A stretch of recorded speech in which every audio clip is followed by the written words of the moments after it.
Hi, you are watching Defense Web TV, the YouTube channel of Army Recognition Group, your daily source for updates on global defense and security development across land, air, and sea. This is the Friday weekly roundup for November 7, 2025 on the Defense Web TV channel. We highlight 6 stories that shape this week's defense news. The British Army completes live-fire gunnery on the Ajax reconnaissance vehicle, advancing toward field readiness. Indonesia takes delivery of its first A400M transport aircraft and signal talk for 4 more to expand strategic airlift. Australia, New Zealand, the United States and the Philippines conduct a multilateral maritime activity in the Philippine Exclusive Economic Zone. Azerbaijan surpassed the Chinese long-range HQ-9BE air defense system during Baku parade preparation. The French Navy will trial Naval Group modular launcher against close-in drone and surface threat. The Turkish Aselsan report the first air-to-air firing guide by the Murad-100 AESA radar, a milestone for Turkish F-16 fighter jets. The British Royal Armoured Corps conducts live-fire at Lulworth with the Ajax reconnaissance vehicle, advancing troop leader drills and digital targeting. The stabilized CT-40mm gun delivers accurate fire on the move, and the digital architecture fuses sensor for faster reconnaissance strike loops. This phase moves Ajax closer to regiment-level readiness, following earlier technical hurdles. The British Army's Armoured Cavalry Regiment has taken its new Ajax reconnaissance vehicle through a key milestone, its first full gunnery and troop-level training phase. In recent exercises, small units operated Ajax in its complete combat role, conducting target engagements, rapid relocations under simulated threats, and coordinated maneuvers in a fully digitized environment. Footage shows the stabilized 40mm CT-40 cannon engaging both static and moving targets, while crews operate under closed hatches using advanced situational awareness systems. This successful phase signals Ajax's transition from testing to regiment-level training, an important step after earlier challenges with vibration, firing accuracy, and schedule delays. Now, troop leaders and commanders are taking the vehicle into real-world operational scenarios, marking growing confidence in its readiness. Integrating Ajax is more than replacing older platforms. It's about mastering a digital battlefield. Crews are learning new fire control systems, data fusion networks, and enhanced mobility tactics.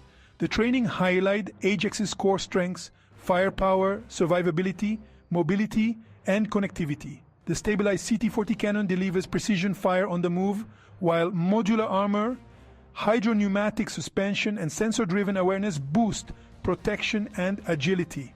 At the Lulworth ranges, troops practiced shoot-and-scoot drills, long-range thermal engagements, and rapid decision-making under simulated drone and artillery threats. Together, these exercises mark Ajax's evolution from a developmental platform to an operational asset, preparing British cavalry units for the networked information-driven battle space of the future. Indonesia took delivery of its first Airbus A400M at Halim on November 3rd, with the President signaling talks for 4 additional aircraft. This aircraft carries up to 37 tons, work from short or semi-prepared runways, and can perform tanker, medevac, and humanitarian roles. The fleet will boost the Iceland-to-Iceland logistics and disaster response while extending the Air Force operational reach.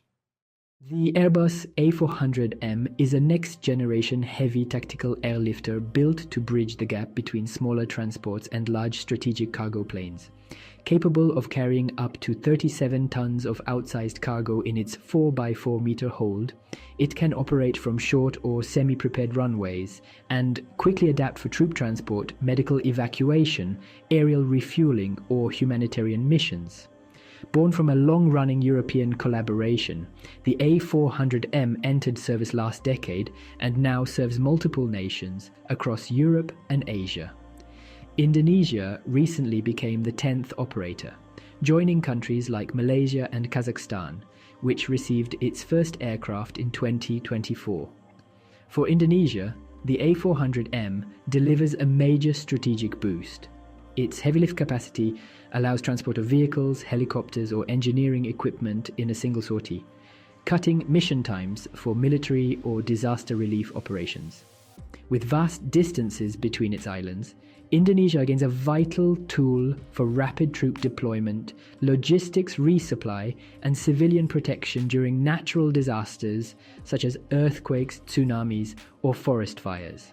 The program builds on a 2021 deal for 2 aircraft, alongside plans for 4 more now under negotiation. Together, these steps form a coherent air mobility strategy, expanding Indonesia's lift, medevac, firefighting, and tanker capabilities to support both national defense and humanitarian operations across the world's largest archipelago. From October 30 to 31, Australia, New Zealand, the United States, and the Philippines conduct a multilateral maritime cooperative activity within the Philippine Exclusive Economic Zone. Participants include HMAS Ballarat, BRP Jose Rizal with a Wildcat helicopter, the US Navy destroyer USS Fitzgerald. The aim was to promote open cooperation and uphold respect for the law of the sea. Operationally, the group combines escort, air defense, anti-submarine warfare, and logistical support, with a distant patrol element for multi-sensor surveillance and situational management. On the Australian side, HMAS Ballarat provides multi-role escort and close-in protection. Its MH-60R Seahawk pushes the ASW bubble beyond the horizon using a dipping sonar, sonobuoys, and Mk-54 torpedoes, while adding surface watch through a maritime radar and electro-optics. On the Philippine side, BRP Jose Rizal combines a 76mm gun, electro-optical sensors, and an air-surface search radar for littoral area control. The AW-159 Wildcat adds a surface search radar, a stabilized electro-optical turret, and the ability to queue intercepts beyond line of sight with real-time relay over a data link. New Zealand provides endurance with HMNZS Aotearoa, a fleet replenishment ship. Regular alongside replenishment at sea extends on-station time and enables successive training sequences. The embarked Sea Sprite covers logistics shuttles, close-in reconnaissance, and search and rescue as required. USS Fitzgerald is the cornerstone of air defense and the second ASW layer. The Aegis combat system and its long-range radar widen the protection bubble, fuse the common operational picture, and manage track assignment and engagements. In distant cover, the P-8A Poseidon grids wide sectors with the AN/APY-10 radar, a sonobuoy field, and lightweight torpedoes. It classifies surface behavior, localizes submarines, and synchronizes its actions with helicopters and frigates for a multi-tiered ASW scheme. Procedural training spans replenishment at sea, over-the-deck station keeping, secure communications, and data links to sustain a common operational picture, while close formation navigation and simulated boardings sharpen coordination for credible presence and deterrence under the law of the sea. Night footage in Baku show at least 2 Chinese HQ-9BE launchers, making Azerbaijan the 4th operator after Morocco, Pakistan, and Egypt. The long-range SAM can engage targets about 250 kilometers and could complement or replace an old Russian unit to protect Baku, the Caspian coast, and critical energy infrastructure.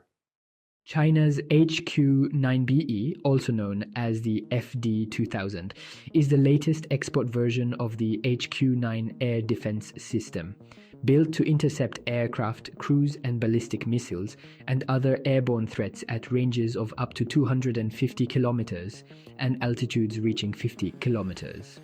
Traveling at speeds above Mach 4, it uses semi-active radar guidance, data link updates, and strong anti-jamming features to stay effective in complex electronic environments.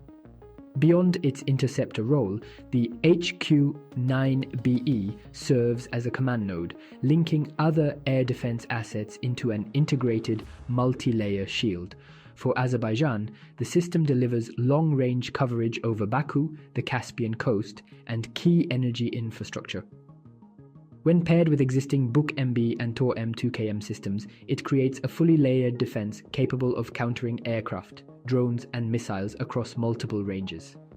Mounted on mobile Tian launchers, the system can quickly redeploy to avoid detection and maintain survivability under threat. Its extended range and altitude performance surpass most regional systems, allowing it to supplement or eventually replace older S-300 units while remaining compatible with legacy command networks. This acquisition highlights Azerbaijan's push for greater autonomy and flexibility in protecting its national airspace. Adopted by Morocco, Pakistan, Egypt, and now Azerbaijan, the HQ-9BE underscores China's growing reach in high-end missile exports. Combining indigenous radar and guidance tech with design influences from both the S-300 and the Patriot systems, each regiment-level package offers long-range, networked defense for nations seeking advanced capability outside Western suppliers.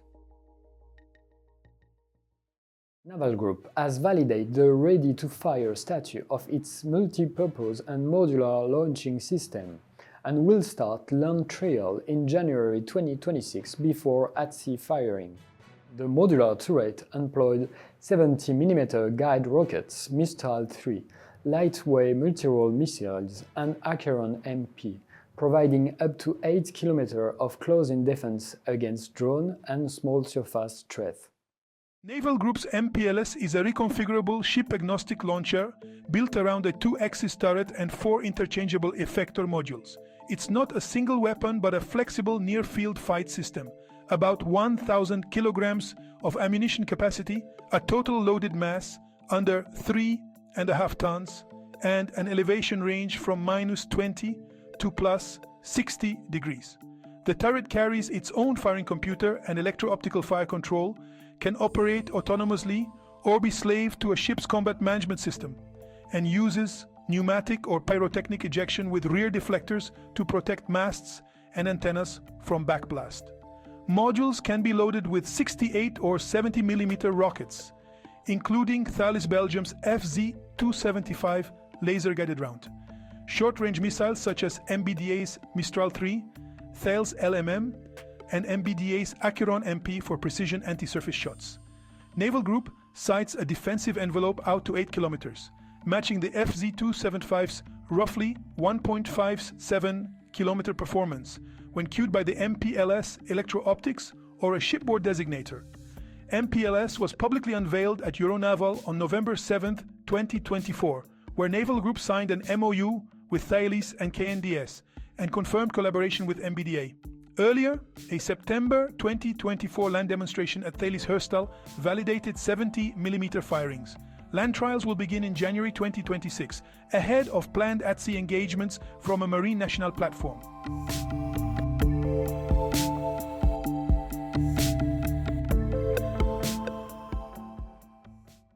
The Turkish Aselsan report a successful first air-to-air engagement guided by the Murad-100 active electronic scan array radar integrated on F-16 jets with mid-course support to a guided can beyond visual range air-to-air missiles. The GAIN-based X-band radar enabled detection, tracking and data link updates, paving the way for expanding national BVR capability on the F-16s and later on Akinci UAVs. The recent successful launch marked a major step for the Turkish defense industry and the Turkish Air Force. An F-16 aircraft equipped with an indigenous mission system and software precisely guided its target. Using a domestically developed Gökdogan medium-range air-to-air missile and the Murad-100 AESA radar. Developed by TÜBİTAK SAGE, the Gökdogan missile hit its target directly, even though the test didn't reach the missile's maximum range.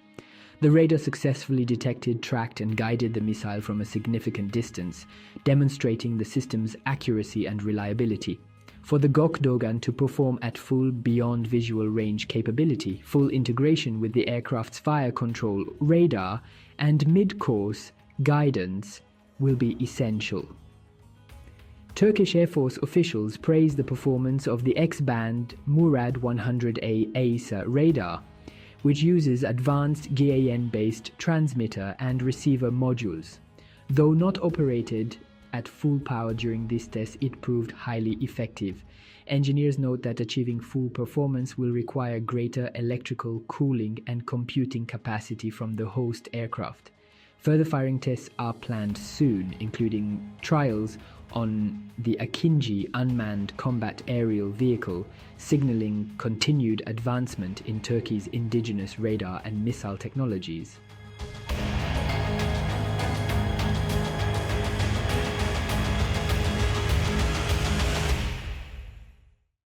Thanks for watching the weekly and our daily updates on Defense Web TV. Subscribe to Defense Web TV channel and hit the notification bell so you never miss a briefing.